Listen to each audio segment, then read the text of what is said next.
Welcome to The Explainer. Today, we are diving into some of the big ideas from the book Value by the legendary investor Zhang Lei. Really, it's all about a search for a guiding principle, something to hold on to in a world that feels, more chaotic than ever.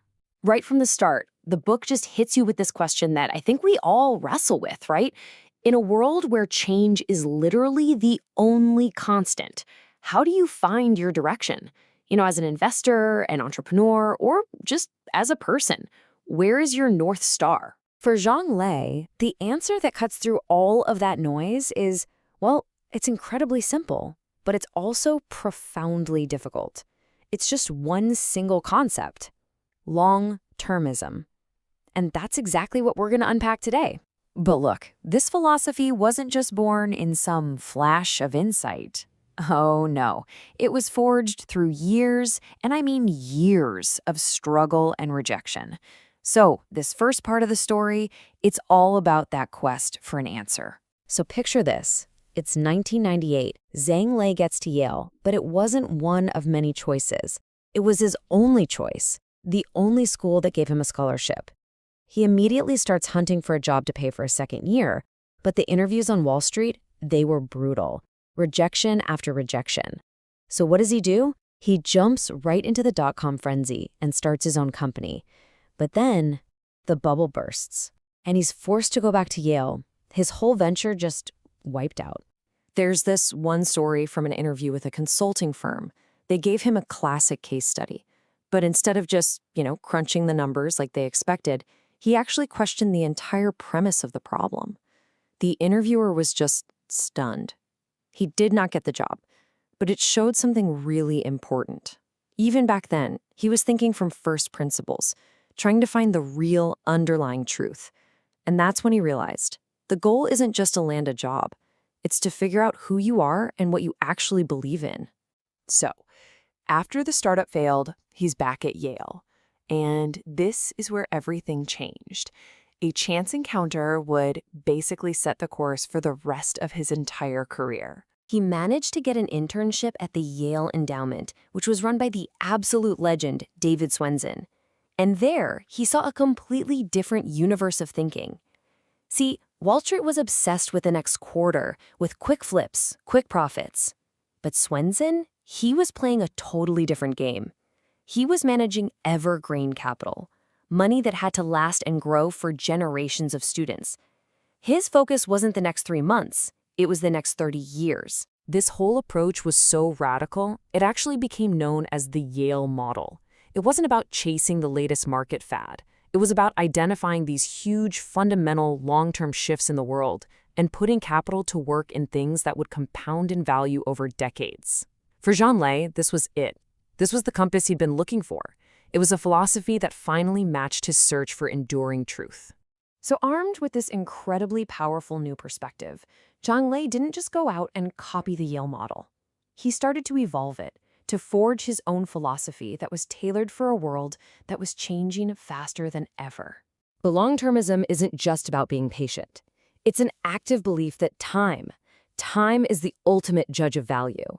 It means that if you can partner with great people who are building great companies, then time is your single greatest ally. The real value they create is just going to compound and grow, and eventually it'll drown out all the noise of the day-to-day market swings. What's really fascinating is seeing where this idea fits in the history of value investing. So it all started with Benjamin Graham, right? His whole thing was to find value, buy companies for less than they were worth, like finding a discarded cigar butt on the street with one free puff left. Then Warren Buffett came along and evolved it to find greatness, buy these wonderful companies that have durable competitive advantages, or moats. Zhang Lei is proposing a third stage: create value. Don't just find a company that has a moat. Become their partner and actively help them make that moat wider and deeper. And that leads to this really key concept he calls the dynamic moat. The old idea of a moat was like a static defense, right? A castle wall. But in today's economy, that is just not enough. A true moat has to be dynamic. It's more like a river that the company itself is constantly widening through innovation and even by disrupting its own successful products before a competitor can. this whole philosophy also helps you sidestep 3 really common investment traps. First up, the value trap. You see a cheap stock and think it's a bargain, but it's cheap for a reason. It's probably a melting ice cube. Then there's the growth trap, getting so swept up in an exciting story that you overpay for a company that has no real foundation. And finally, the biggest trap of all, the herd mentality. Just chasing whatever's hot instead of doing the hard work of thinking for yourself. Okay, so talk is cheap. How does this whole philosophy of creating value actually work in the real world? Let's look at a case study from one of the toughest, most brutal industries on the planet, biotechnology. In drug development, there's this infamous rule of thumb called the 3 10s. It takes, on average, 10 years and $1 billion to bring a new drug to market, with less than a 10% chance of success. I mean, this is the ultimate test of long-term conviction. You absolutely cannot fake it here. So Zhang Lei's firm, Hillhouse, partnered with a biotech company called Beijing. Now get this. In 2018 alone, Beijing spent nearly $700 million on research and development. They were just bleeding cash, but it was all to prioritize innovation. And that's something that is only possible when your investors truly share that long-term vision. And here's the payoff. Their goal wasn't just to make a drug. It was to make a best-in-class drug. And the clinical data showed their treatment for lymphoma achieved a complete remission rate of over 61%. That just blew established competitors out of the water. This is the real-world value that gets created from that kind of long-term focus. So this is what creating value looks like in practice. Hillhouse didn't just write one check and walk away. No, they found a great team, and then they provided capital through every single stage of the company's life, from a tiny private startup all the way to a public company. They were a true partner, insulating the scientists from all that short-term market pressure so they could just focus on one thing, the science. Okay, but this is about so much more than just building billion-dollar companies.